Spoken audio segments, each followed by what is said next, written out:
Yeah. When it comes to Hello.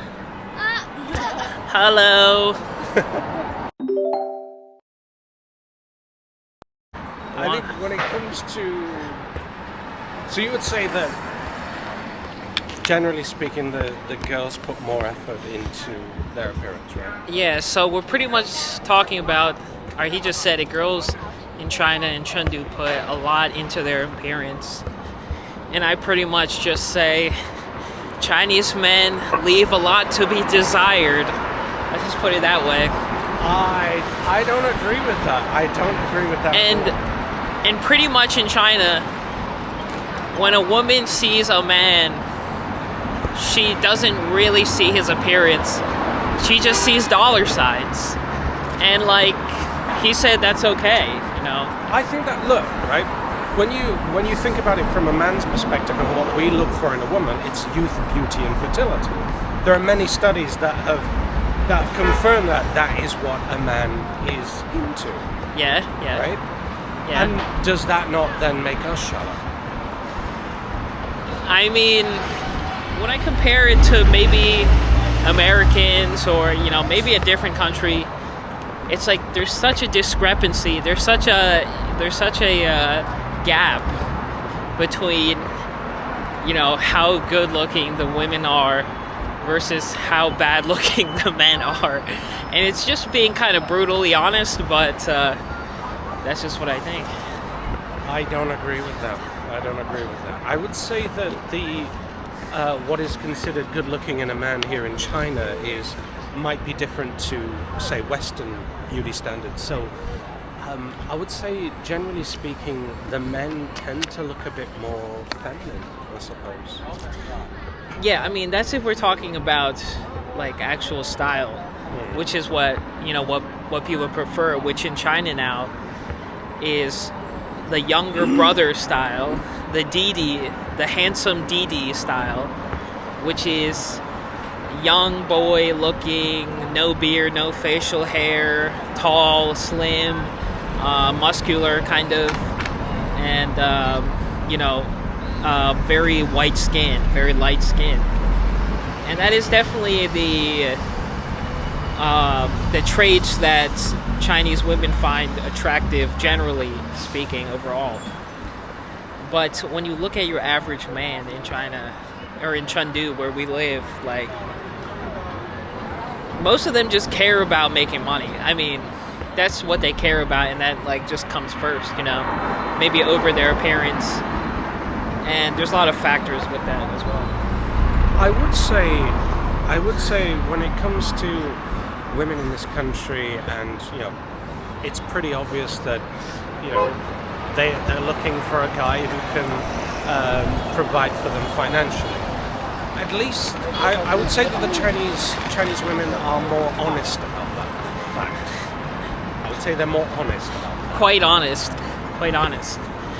But then you have to ask yourself, you know, does love outside of, you know, material income exist in China? It's a very good question. It's not easy to answer. I would say that everybody has their own love language, as it were. And I think... Wait, come on this side. So, for instance, for women, I suppose they expect gifts, you know. They expect it to be provided for financially.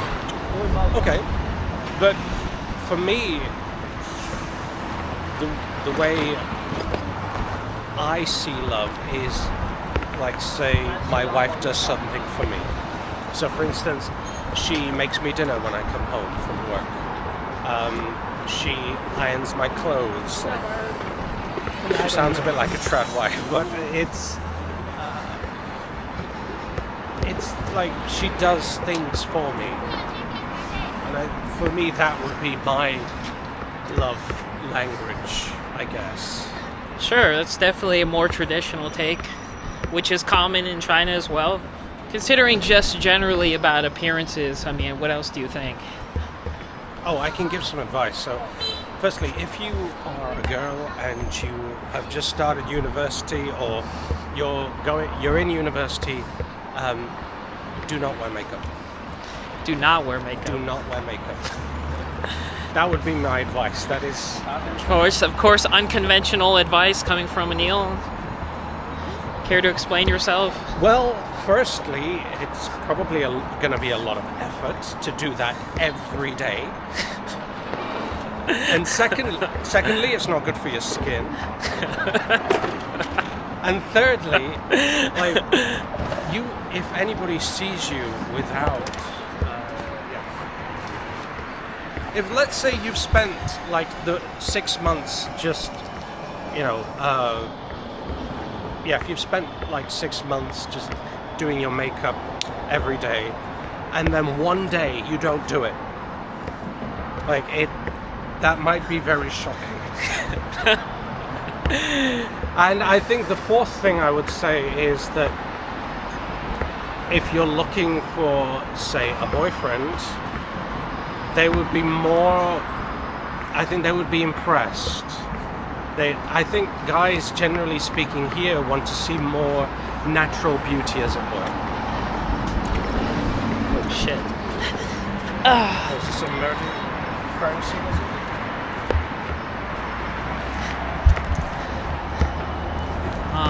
I think everything I've said is quite sexist, but I mean...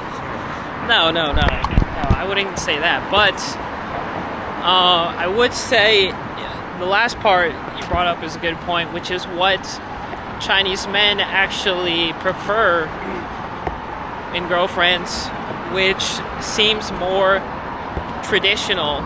I've heard, generally speaking, what Chinese men want is, a girl who didn't dye their hair color, has maybe a natural hair color or somewhat natural, maybe brownish, who didn't do their nails, and somebody... Oh, that's gross. The nails that come out here, that is just... Who doesn't do their nails, which is like a lot of girls in Chengdu do their nails. Oh, it's horrible. Dye their hair, I think also have more of a cute stature, smallish. I think the reason why the girls do that is because there was this aspect of conformity when they were in high school, and so as soon as high school's over, they want to differentiate themselves, show a bit more individuality. I get it. I get that. I see that. Yeah, I agree with that. They really try to make themselves stand out, try to be different.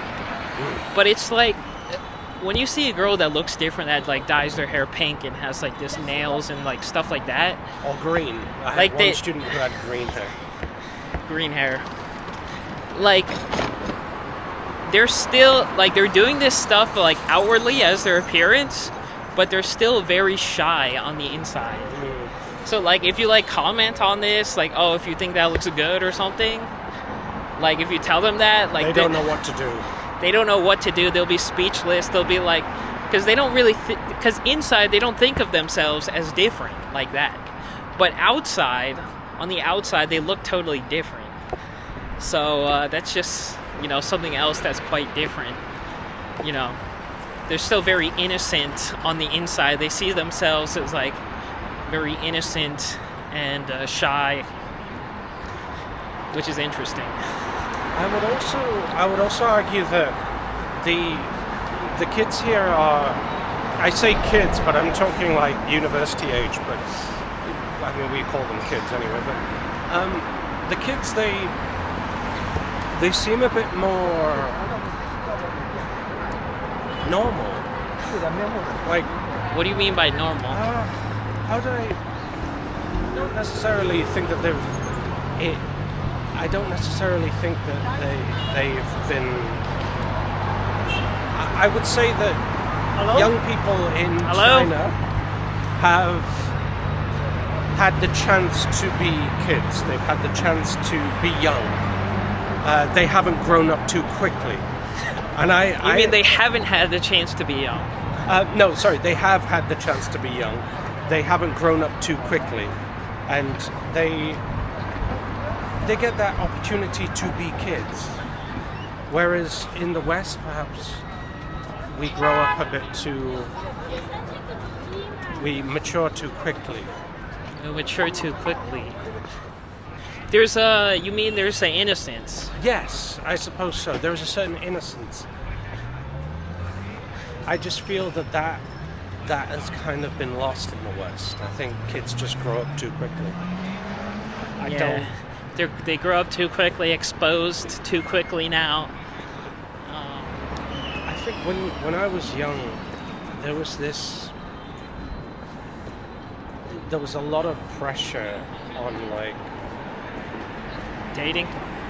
Yeah, on dating, losing your virginity, also this sense of conformity as well. So, whereas here in China, oddly enough, for a communist country, there is a greater degree on individuality. In what sense? People are different. They have different interests, they have different hobbies, they dress differently compared to each other. There's a greater sense of like, one person might dress, like a goth, perhaps, all black, dark makeup. Another person might dress more traditionally, more conservatively. Somebody might dress, I don't know, like a Lolita? Yeah, I guess so. But the thing is, there's no stigma associated with that. Like, people can dress in that way and nobody bats an eyelid. Yeah, that's true. What he's saying is true. In China, if you dress differently, like, nobody in public cares enough to call you out for that. Maybe like they would in the West. So in that sense, there is some kind of individualism in how you can express yourself. Yeah, that's something I admire. That is definitely something I admire. And while my nephew was here for a couple of weeks, he's 19, and he's looking around at the different people, and he's picking up on these things as well, like the individuality that people have in terms of their style.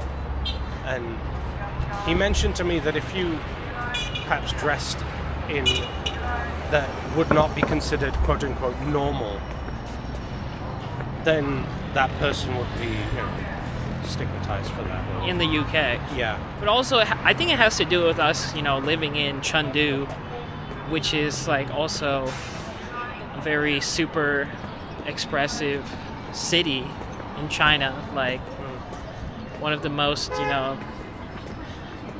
free cities to where young people openly express themselves. Can't say too much about other cities, but probably in bigger cities like Shanghai and Beijing as well. Yeah, I don't know so much about other cities, but the variety that you see in different styles, you can see that in other cities like Chongqing or Shenzhen. Yeah, so these are just some thoughts, some ideas about characteristics about, romance, love, relationships in China, and individualism to an extent.